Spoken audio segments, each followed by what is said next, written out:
The Mannin Line with Andy Wint.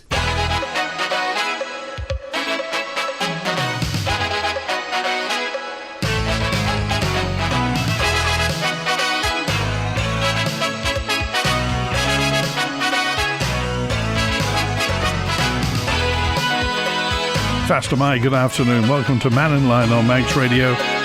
And we're live with the Cabinet Office Minister today, so call 66 13 68. Text or WhatsApp on 166 177. Email studio@manxradio.com. Cabinet Office sits kind of in the middle of everything, giving advice and services to the Chief Minister, to Comin and to the Lieutenant Governor, representing the island on the international stage, developing strategies and ensuring that we work better together. Well, Faster Mike, good afternoon, David Ashford, MHK. Good afternoon, Andy. Okay, last year you went into Comin, didn't you? Yes, November. November last year. So, Cabinet Office, looking at it from the outside, it seems like it's all things to all people. It straddles all sorts of departments. How does that work? Well, it's quite deliberate. Cabinet Office is the strategic centre of government, so it has all the what are termed shared services that cross all the government departments. So the Office of Human Resources, Government Technology Services. It also has those other areas that wouldn't sit anywhere else really, such as Crown and External Relations, which you've already referred to. Okay, so on a day-to-day basis, do you have contact with other ministers or other chief officers? How does it work? Very much. I mean, as Cabinet Office Minister, you are in the centre. Obviously, you work very closely with the Chief Minister because the Office of Chief Minister sits within the Cabinet Office sphere as well. Obviously, as Council of Ministers, and you have things that cross over. All ministers, actually, in my experience as a minister, communicate with one another constantly. There's not the silo mentality sometimes people think when ministers are just off doing their own thing. We do actually talk to one another. Okay. So and silo mentality has been mentioned many, many times about people doing their own things with it within departments. How do you get involved with that?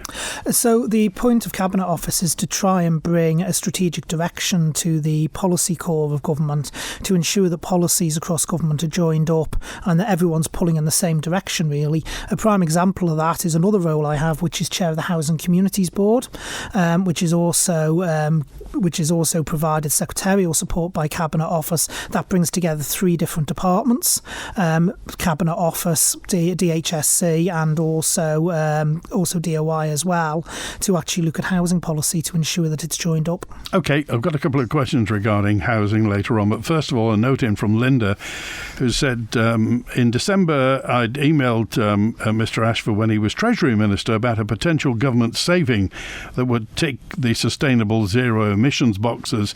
There are approximately 5,000 public sector pensioners and each receives a monthly payslip by post. Therefore, annually, 62,000 payslips are printed and posted out. I suggested this could be done by email. Mr Ashford replied and said that OHR were exploring options and would have a tech solution in the near future. What's the latest? Yeah, well, the latest is it isn't as near as I perhaps thought then in 2021. We're halfway there, basically. So existing members of staff, it's all electronic now. There are no paper payslips sent out unless it's someone with a very valid reason that they can't access technology. So that is actually done now. That's been a huge saving across government, and the next stage of the process will be for those who are basically pensioners for government. But the thing I do have to caveat is we do need a backup system as well, because there will be those that don't have technology access that still actually require a paper slip. So it's not been as quick a tech solution as we thought it might be, but we are halfway there with existing employees now fully technical. Okay, Linda, there's your answer. A note in from Gaz, who just said the Cabinet Office is the strategic centre. So is HR, financial and policy duplicated in other departments? No. So the way it works is each of the departments has a member of OHR, so what are called business leads assigned to them. So you have a finance manager within each department that is part of the finance function, and the same with OHR as well. There is an advisor positioned in each of the departments. That is the setup that actually used to be in government many, many years ago, about 20 years ago, where basically you did have duplication. Every department had its own OHR department, every department had its own finance department. The point of bringing it all together was to remove that duplication. Okay, a note in from Carolyn who says, recently you had the chairman of Ramsey Commissioners in, that was Rob Cowell was in, and Rob Cowell talked about slimming down the number of local authorities, 4+1, he mentioned. Now, of course, you were a member of Douglas on the council for a long time, mayor, of course, at one time. Have you got any thoughts on slimming down local authorities? Well, I think everyone knows my views on this, Andy. It's been well articulated for the best part of 17, 18 years. But just to restate them again, 4+1. In fact, I think it was actually David Christian, as leader of Douglas Council at the time, that coined the phrase 4+1. I prefer to call it the 5 authority model, because I see it as, I know some people don't like the 4+1 because they say, well, the +1's Douglas and they're being treated differently. I call it personally the 5 authority model. My personal views, and I've held several debates in Tynwald about this, is we do need local authority reform. We've been running a local authority system that's not even 20th century, it's 19th century, with very little movement. Now, that's my views. Lots of people will disagree with me, but I do think we do need to get on with it and reform local authorities. Okay, so why are we stuck back in, according to you, the 19th century? Well, every time it comes forward, if you look back in the Hansards, there's been debates about this for about 100 years now, and the big problem is that you can never get a model that is agreed by the politicians of the day whenever something comes forward. There's always enough that dislike what's ever proposed. Personally, I think maybe we need to stop focusing on the number so much and start looking at the powers of local authorities. What do they actually do? And actually reform what they have to actually do as a local authority and what services they can provide.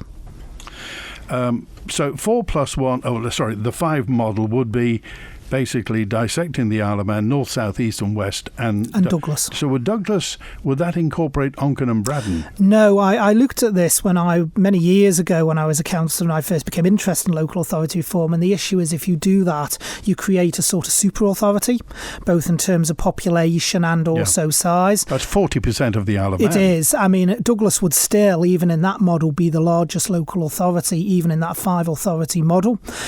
So for me, to make it more equal, it would actually be north, south, east, west, and whatever names you may give them, and Douglas. Okay. Would that represent value for money for ratepayers? I think it would, because it creates synergies. It means that services that are currently duplicated amongst the smaller local authorities would actually be one service. You've only got to look at some areas where there actually has been local authority mergers. So Garth is a prime example. That wasn't long ago. There was Laxey-Lon and Mackald as local authorities in their own right. They've voluntarily got together, and it seems to be working very well up there, and it seems to be a benefit to their ratepayers as well. Okay, let's go to the lines now. First of all, we got Charlie. Charlie, hi, you're live with David Ashford, MHK. Oh, David. Hi, Charlie. Over the years, you've been one of the politicians who's mainly kept to their manifest and spoke out when they needed to. And you've been in a lot of departments. There's always been things about speed limits. Now, this 20 mile an hour, wasn't it law that any changes to the speed limits had to be advertised 3 times in the local press before it could be put forward? I'm not sure about that stipulation. I know certainly at the moment, obviously, DOI has been out and consulted. I believe there's been a large amount of responses to those consultations, which they will then sift through. My understanding is DOI does have the viries to actually change the limits. Whether they need to be advertised or not, I'll be perfectly honest, I'm not sure. But at the moment, of course, we're still at the consultation stage by DOI, where they're still speaking to the general public. If they did wish to make a change, they would obviously have to publicise that.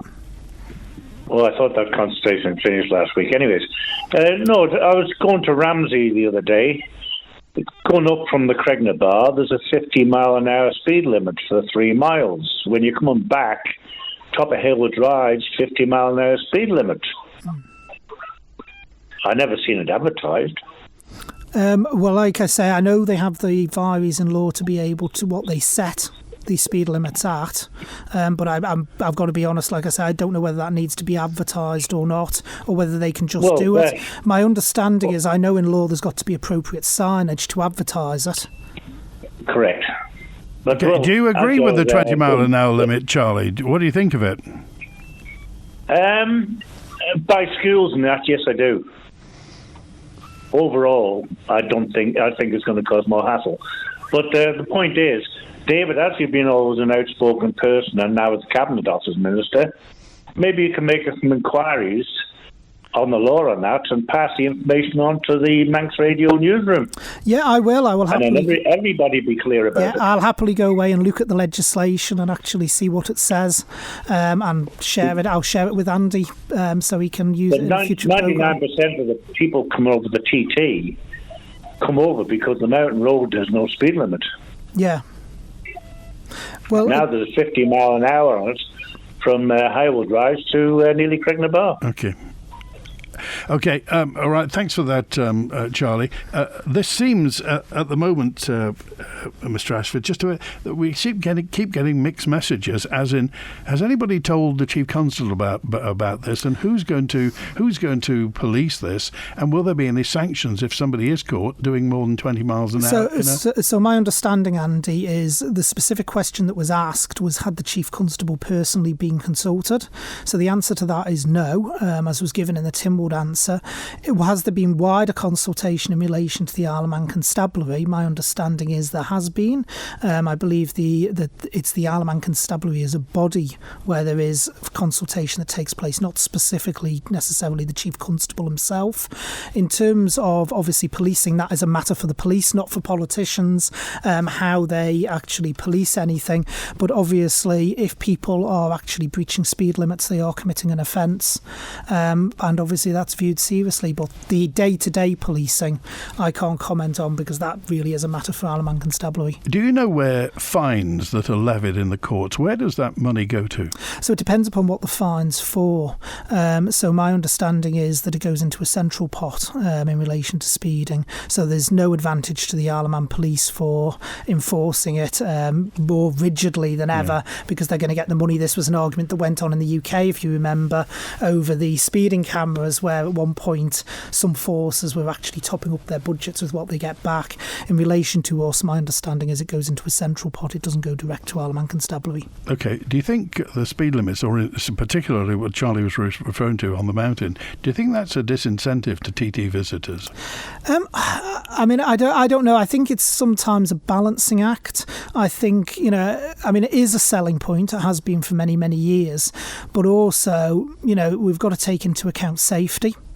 And ensuring that we have a safe environment. That's something that's been argued about for many years, about a speed limit on the whole mountain, in fact. And you always get people out who are passionate supporters of keeping it as it is and passionately wanted changed and a proper speed limit imposed. I think what we need to be driven by is safety data, to be perfectly honest. If something works, then we should leave it well alone. If we've got issues, then we should actually, be dealing with it. I must be honest, I'm not a driver myself. I don't know about this 50 mile an hour limit up on the mountain on that particular stretch. I'll have to go away and check if it's been put in for any particular purpose. Okay, somebody's noted that apparently that's a recommendation, not a limit, but we'll wait to find out for certain. Hello, Andrew. You're live with David Ashford, MHK. Hi, good afternoon to you. Firstly, apologies, my voice might just give out. We were listening to Mr. Hooper talking about housing and how there's plans, but no actual delivery. And it sort of comes back to transparency within government and straight talking. And I was wondering, please, David, how can you're a wordsmith more than I, otherwise I'd possibly be a politician. But I seem to have in the back of my mind that you said at one point, after hiding behind judicial process, that you were going to provide a line-by-line rebuttal. And so I'm wondering if you can tell us, please, where I can find that. Yeah, so it's in the Hansard for the Public Accounts Committee. If you go back and watch that interview that's actually still available on YouTube, it was actually said because we hadn't been invited to the Public Accounts Committee, which is where the evidence was given. We were then invited to the Public Accounts Committee, and we gave evidence to it. So the Hansard is there. Okay, thanks so much. Okay, all right, thanks for that today. And Stephen's on now. Stephen, you're live with David Ashford, MHK. Good afternoon, David, and good afternoon, Andy, and good afternoon, listeners. I wonder, could I make a couple of observations, David? The first one is that Julie Edge, MHK, had a motion with some recommendations to change the way we elect MLCs, and one of them, which I thought was an eminent suggestion, was that the tenure should be limited to 2 terms, and after that, of course, there would be nothing to stop a MLC seeking election through the normal channels of a general election. Now, you didn't support that, and I think some of the reasons you said were that there's a corporate history to electing people. But surely, to goodness, we can't have a small cadre of people such as yourselves in the House of Keys continuing to elect the same people decade after decade. You could have a young person in, for example, who was elected at a fairly young age, and if they do and say the right things, then they will continue to be elected, because it strikes me, I never see, and I'm a great follower, as you know, of Manx politics, I never see in the main MLCs voting against what the policy plan of the Chief Minister is and the Council of Ministers. They almost act like the school prefects who ensure that any plan that's presented goes forward. They don't act independently, in my view. So I wonder, could you explain why you didn't support that motion when all it was doing was limiting the amount of time an MLC could be elected by the small cadre of the House of Keys? Yeah, so the reason I didn't support it was severalfold. You mentioned one there, which was in terms of corporate knowledge. In fact, we'd have pretty much, if you'd worked off what's happened over the last 8 years, have lost all corporate knowledge in Legco if you went for the 2-term limit. But for me, more fundamentally, was how the 2 terms would actually work. I did speak on this in the debate because, for instance, you have people like Jane Poole-Wilson, who when she came in at a by-election. Now, does that count as a term? Even if you've only got a year of that term to go, where do you draw the line? Do you do it a bit like the President of the USA, where if they've served over 2 years of the term, then basically that classes as a full term, but if they serve less, then it doesn't class against their 2 terms? How would you stagger those terms? Was it 2 terms consecutively? Was it a term with a break and then you could come back for another term? There was all those questions still to be answered, and I didn't feel the detail was there. If it comes back with detail, then it might be something I can support. But more fundamentally, and you're absolutely right about elections to the MLCs, and the fact that, my view is it needs to be public elections. I've never changed in that. It's been in every manifesto that I've ever stood on a national platform with. We need to find a system to have elected MLCs.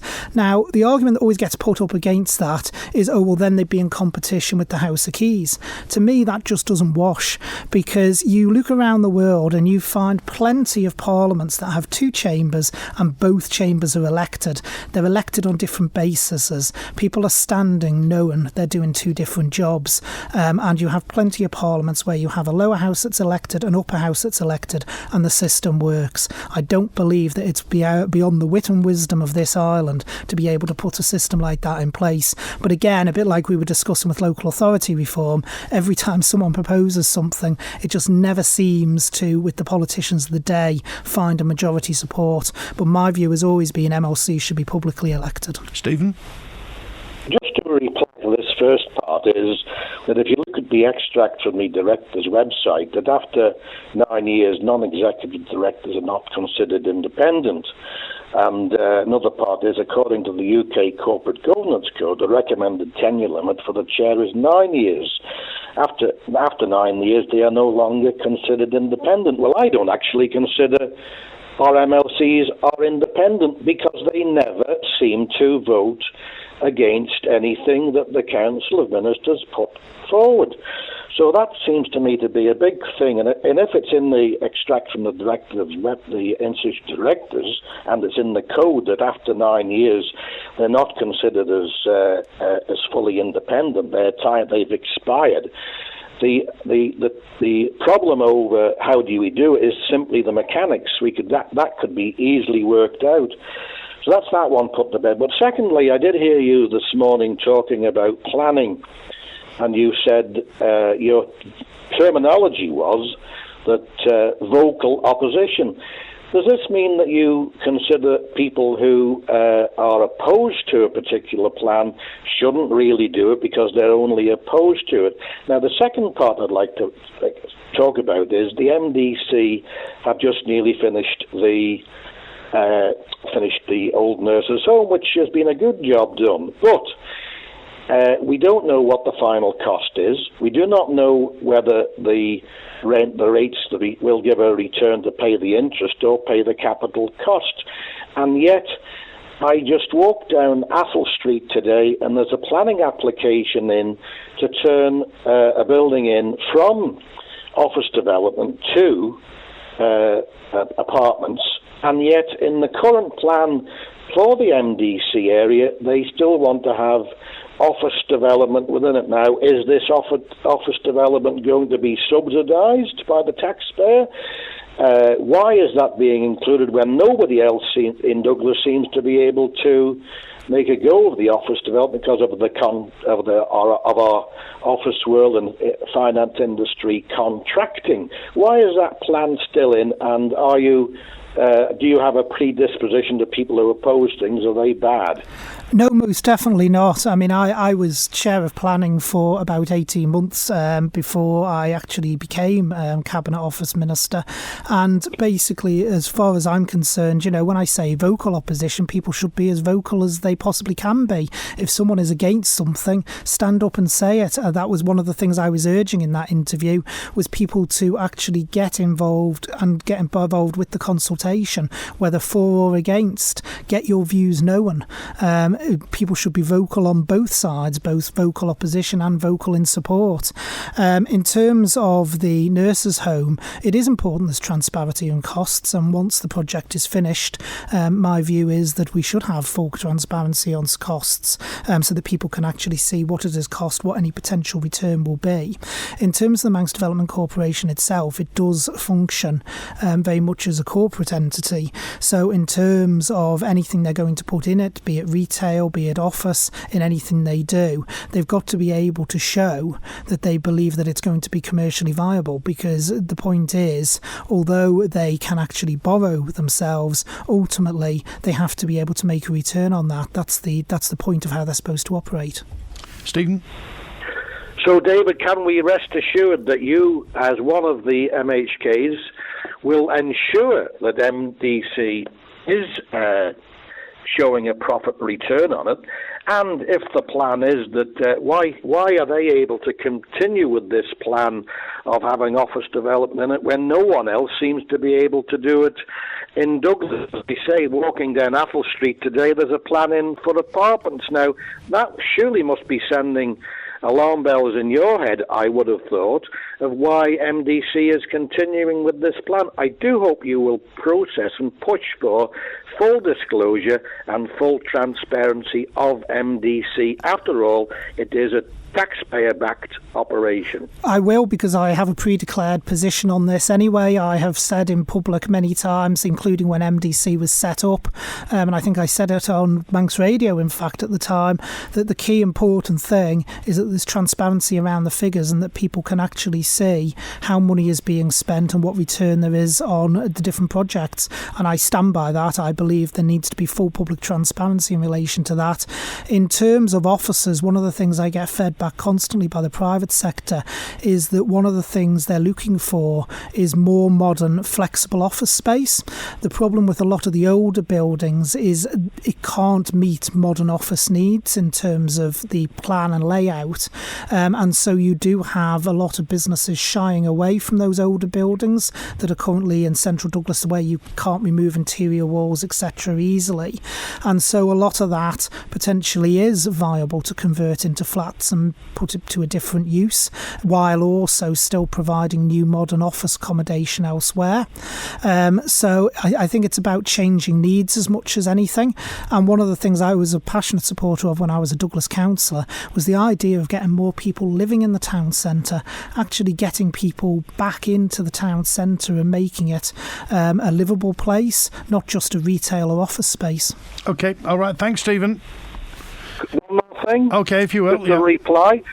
Well, just I heard what you say about the issue of some office space is still very old, but surely to goodness there was a new office development built in Walpole Avenue to modern standards, and yet the owner of that is now applying for conversion, or has probably been given permission to convert to a hotel because he can't rent it out. So it's not quite true what I'm saying there about some places not being in compliance and able to rent them out.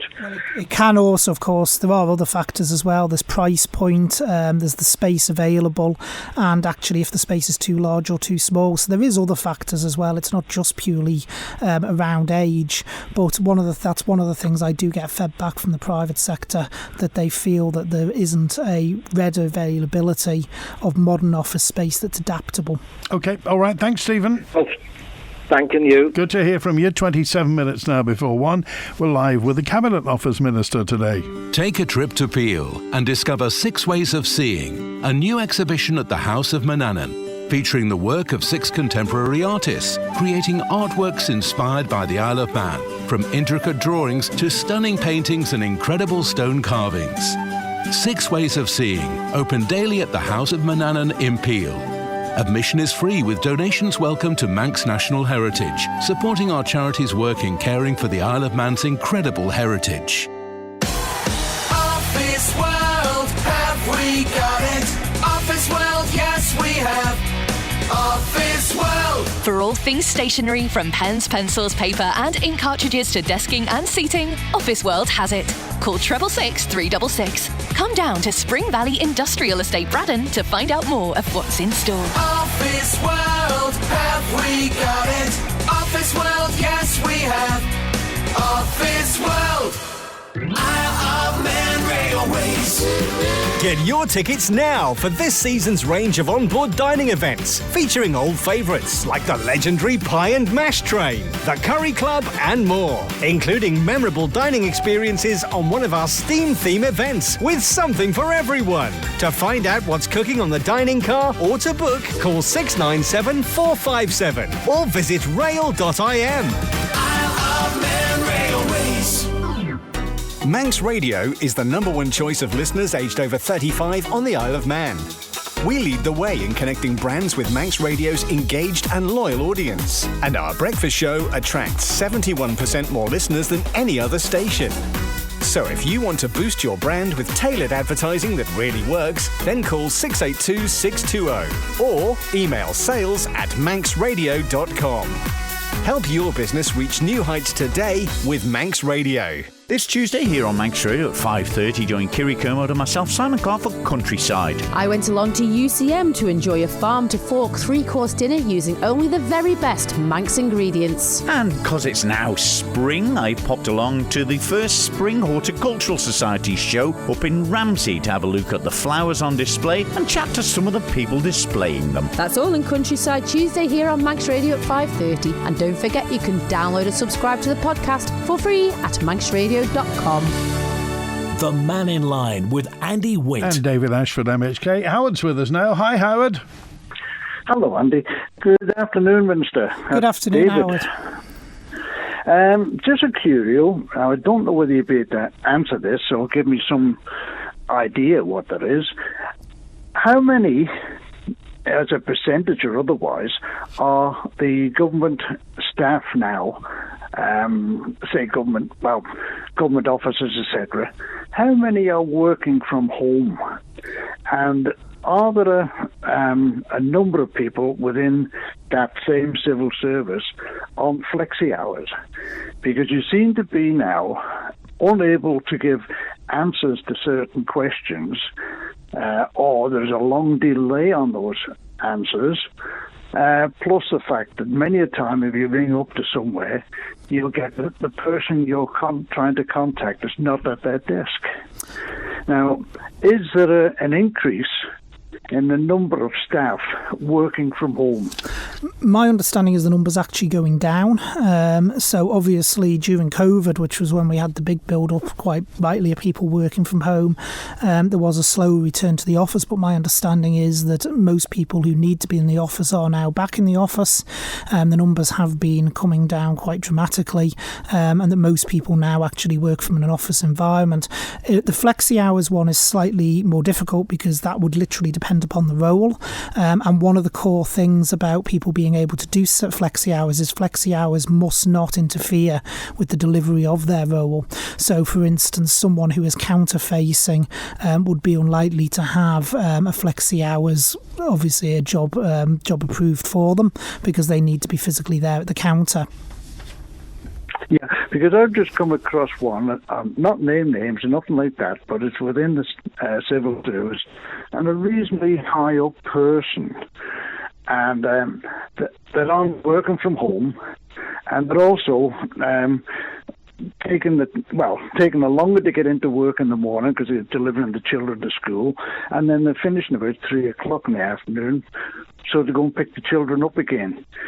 So that greatly reduces the number of hours that person's available, but there won't be a great reduction in the salary.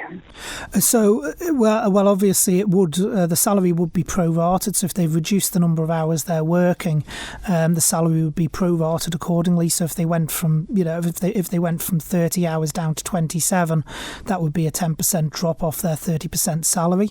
Their 30-hour salary.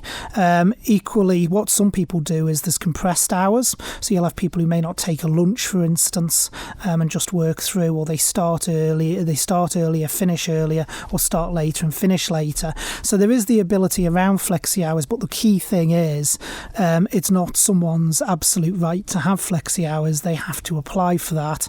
There's a process they have to go through, and it has to be shown that it's not of detriment to the job or them delivering the function that they do. So there are some jobs around government, quite a lot in fact, where you'd never be able to have flexi hours because it doesn't fit in with the role.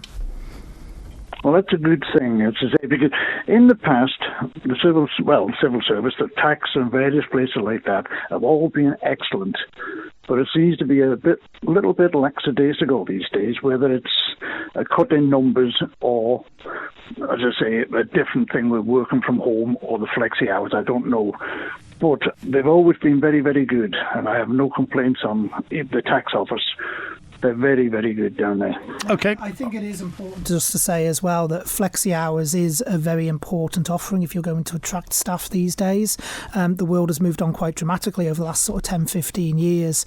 And, people do want a better work-life balance now, and to be able to pick up the kids from school, be able to drop the kids to school, and spend time with their family. And certainly in the private sector, it's been around a long time. And if government wants to keep and retain the best staff, then we do need need to mirror that and be able to offer those options. Okay, Howard, thanks for calling. Okay, thanks, Andy. Thanks, David. Good to hear from you. The public will be asked for their views about moving to an opt-out system for organ donations.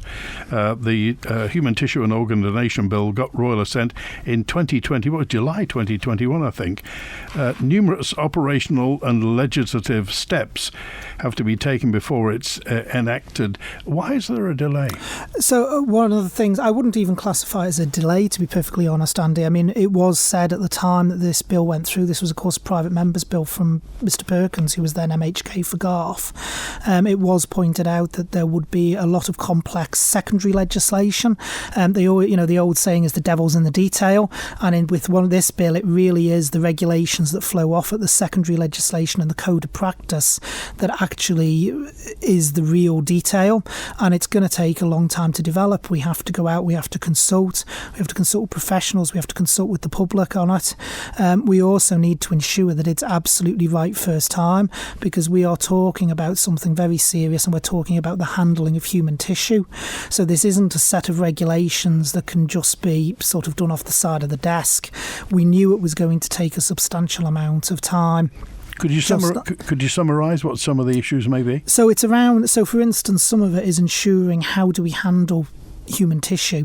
So, for instance, how would you handle an organ that you thought was for transplant, but then for whatever reason it didn't turn out to be viable, and the potential disposal of those organs, how you keep track of it through the system, because you need to be sure you know exactly where things are going, what's being done with it, and be able to show that you've done due care in that area. So the regulations are absolutely massive in terms of the actual technical nature of them, but we would hope that we can move forward after we've now finished with this level of the consultation. Would this be handled by Manx Care on an operational level? So at the moment it'd be in relation to Manx Care. It'll also involve public health, and it'll involve wider government as well. Okay, because it's not just organs; there are body parts, aren't there? Exactly, and that's why the bit that always gets forgotten about is the human tissue element of the title of the bill. I know this on a personal level. I had a very close friend who passed away, and his femurs, the big bone in the leg, was taken, and apparently they used the femur for hip replacements for other people. So it's not just organs, as you say, it's bones and things. So it is important. This is one of those things where, to quote the old phrase, it needs to be right, not rushed. And I know there's frustration. There's a lot of passionate people out there who want to see this in place as soon as possible, and I want to see it in place as soon as possible, but I also want to make sure that we get it right first time. Okay, Brian. Hello, Brian. You're live with David Ashford, MHK. Hello, David. Hello. I'm ringing up regarding the amount of surveys and consultations that we're getting done on everything. When somebody is appointed to a new position or a new board is formed, the first thing they seem to do is go out to consultation. Now, when you appoint somebody to a new job, why don't you appoint people that know the job and get on with the job rather than everything go out to consultation? For example, here, there's a destination first, which I'm sure you're aware of now. Sarah Maltby is heading this year, and it has a new board. It has a board of 15 members. Now, the first thing they've done, it goes out to consultation. Now, to me, 15 members know what's good and what's bad about the Isle of Man. It doesn't have to go out to the rest of the Isle of Man to sort things out. Now, why? This survey is also carried out by Survey Monkey. Now, to me, monkeys spend most of the day playing with themselves. Now, come on, why don't we just get on with it, appoint people and let them get on with it? On that board of Destination First is Charles Gard. You've only got to watch the video of what Charles has done to know what's good and what's bad about the Isle of Man. So in relation to, obviously I can't do much about the title of Survey Monkey, but in terms of the actual consultations themselves, there is a government code around consultations and when we need to go out to go consult with the public. I do believe consulting with the public is a good thing, but I think also, to be frank, you know, a lot of consultations could be targeted better so that they are only targeted to the areas that have the expertise. So for instance, you know, financial services and the detailed consultations, there's a debate to be had. Should those really go out for wider public consultation, or should they be directed to the companies in that sphere? There have been things in the past where public consultations have turned up things and ideas that boards haven't come up with. What I want to see maybe a bit less of is external government advice being sought. Public consultations, I think, are sensible and healthy, as long as they inform debate. But, you know, I think government does need to look around its use of external consultants, external reports. You'll be pleased to know, since I became Minister for the Cabinet Office, I've not gone out to seek any external advice. But it is important that in terms of government consultations that we actually do continue that engagement with the public. Brian? But no, how much...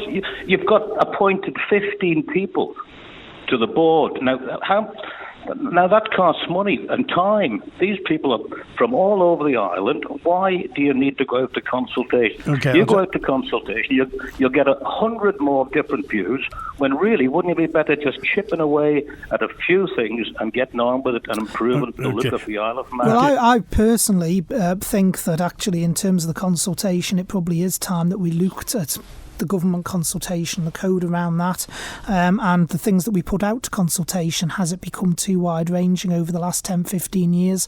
Does it need to be reined in? I mean, this will probably be a debate for the next administration, but I am in favour of that. I've said that previously in public, that perhaps we need to look again at the breadth of stuff that goes out to public consultation, and does it perhaps need to be more focused? Because if you're looking for something on the government consultation hub, then actually you can get weighed down trying to find it because of the breadth of consultations on there. Okay, a final word, Brian. Well, you've just said it. You've just said it for the last 10, 15 years you've been doing this here. Well, nothing gets done. This administration is nearly over now, and you're looking at now destination first. Okay, all right. I mean, it's the end of your term. Okay, that's a good point. And there is such a thing, David Ashford, as analysis paralysis, isn't there? There is. Where you can navel gaze for so long. You can spend your entire time analysing the data and not actually get anything done. I mean, that's why, you know, in my role as chair of the Housing Communities Board, I very much said, and I've said publicly, the next 18 months needs to be about, and I've said it last time I was on this programme, needs to be about producing houses out there, actually things people can touch, feel and live in, because otherwise you can spend your entire time looking at the data and not actually build anything. So for the next 18 months or so, I mean, is this administration going to get stuff done? It's not soft peddling to the next election, is it? No, my view is there's lots to be moving on with, and this administration needs to continue pushing forward. OK, it's 12 minutes now before 1 on Mannin Line with David Ashford, MHK. Experience pure chocolate delight at Leonidas, Belgian chocolate boutique and cafe in Douglas. Call in store and indulge in chocolate bliss with hot and cold drinks, milkshakes, hot chocolate, frappes, and of course, superbly crafted chocolates made from 100% pure cocoa butter. Experience pure chocolate delight at Leonidas, Belgian chocolate boutique and cafe on Strand Street, Douglas. Leonidas, bringing chocolate bliss to everybody. At EVF service stations, you can fuel yourself as well as your vehicle. Hot and cold food to go, chilled drinks, and even lottery tickets too. Great choice and value to make life more convenient. Fill up, fuel up with Ellen Vannin Fuels. Visit us at evf.co.im. Stocks and offers may vary between locations. I am one car centre, the place to go. Great choice and prices so low. I am one car centre on Domain Road. Cars of every kind at prices that are hard to find. Visit on Facebook to see the range or call 611 040. Great service, choice and prices low. I am one car centre, the place to go. To celebrate Bed Month, you could win an incredible Sealy bed worth over £1,000 at Millie Chaps of Ramsey with our Celebs in a Bed prize draw. 2 celebrities are tucked up in Millie Chaps' luxurious beds, so call in store and identify the Celebs in a Bed for your chance to win. Simply text their names and your name to 166 177, starting your message with the word bed. All correct entries will go into the prize draw live on Manx Radio at the end of the month. Call in store to enter and check out Millie Chaps' fantastic great offers across the store. Celebs in a Bed with Millie Chaps at Ramsey and your nation station, Manx Radio. Manx Care's mandate was supposed to be on Tynwald's agenda last week, but despite the Minister's best endeavours, the debate didn't happen. The Minister remains eager to hear the views of politicians, patients and medical professionals, so she's in for a treat on agenda this evening at 5:30pm on Manx Radio with me, Phil Gorn. The Isle of Man Medical Society had plenty to say about the mandate, and Doctors Crerand and Prakesh explain why. This is the second time in as many months I've interviewed the doctors. Maybe I need to eat more apples. The Mannin Line with Andy Wint. 10 to 1 now, and Vivian. Hello, Vivian. You're live with David Ashford, MHK. Hello, Andy. Hello, David. Hello, Vivian. I have one question in particular. What is your view on what's happening with the air ambulance? So this is the Great North Western, so we need to make a clear distinction between the air ambulance and the Great North Western. This was a pilot that was done by Manx Care in terms of an alternative to using the Coast Guard and the fixed-wing aircraft. I need to be absolutely clear that the air ambulance itself, which is the fixed-wing aircraft, continues to be in operation, and also we can still call on the Coast Guard if required. The costs that we seem to be incurring actually seem to be quite high, but also if you actually look at the figures, of course, we actually get charged when the aircraft is in the air. So whether it then actually attends or whether it actually transports a patient, we have still incurred that cost. So it has turned out to be quite a costly service, which is why it needs to be reviewed.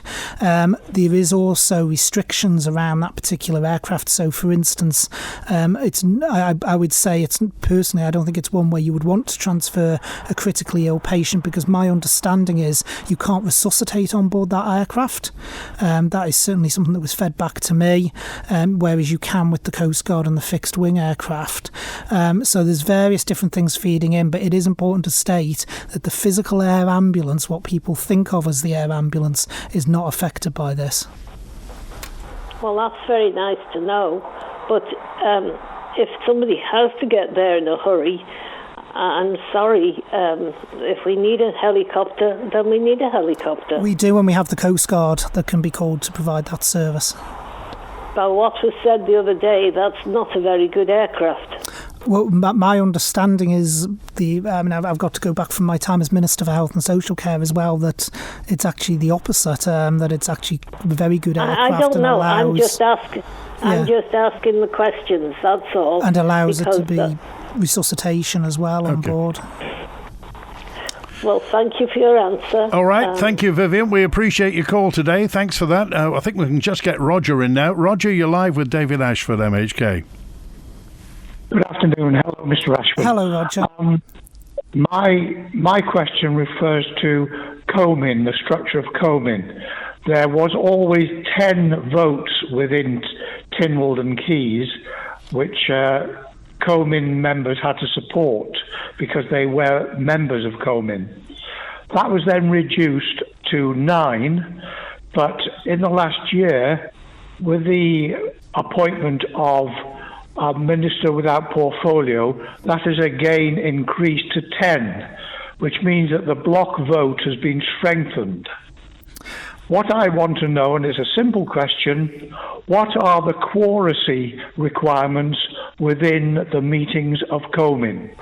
So my understanding of the quoracy requirements is it's 1+1, so that would be 6. So the requirement is to have 6 ministers present, is my understanding. But as far as voting is concerned, how does that affect it? Well, in terms of voting, once Council of Ministers has made a decision, the ministers are bound by that decision. If we disagree, of course, we can resign, and it would be expected to resign. I've again had very clear views in the past, which have been in my manifesto as well, around collective responsibility, and you can go away and read those. They're fully available online. That I think, personally, and I've said in my manifestos around collective responsibility, that I think there needs to be a change. But that's my personal view and something I've had in my last two manifestos. Okay, can I finally just ask you to double-check your understanding of the quoracy requirements, because the quoracy requirements were reduced and now I don't know what they are, and I don't think it's published anywhere. Could you ensure that the public is informed? Yeah, it will be in the government code. It will be contained within the government code documentation. Okay. Which is available online. It should be within the government code, the quoracy. Okay, Roger, thanks for that. Good to hear from you today regarding that. We've just got a couple of minutes left, and if we can do 2 minutes on housing, Mr. Ashford, I'll be very happy.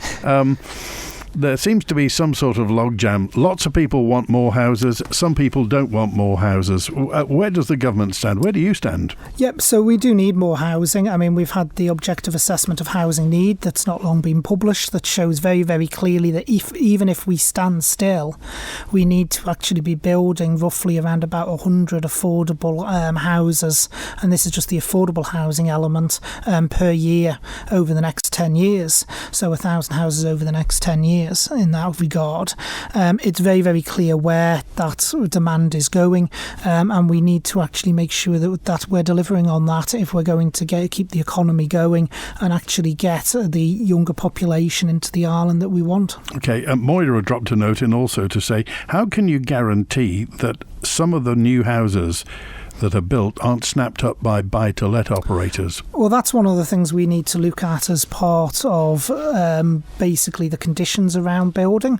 You can actually impose conditions on housing if necessary, and that's something that's all in the mix. Okay, it's the 24th of March today. On the 24th of September next year, there'll be a general election. Thursday, 24th of September, 8 a.m. to 8 p.m, the voting booths will be open. David Ashford, MHK, will you be standing in Douglas North? I make my decision about 6 months before the election, Andy. I don't decide before then. So in about a year's time? It's about a year to now, yeah. Okay. Thanks for being with us today. Thank you, Andy. Appreciate it.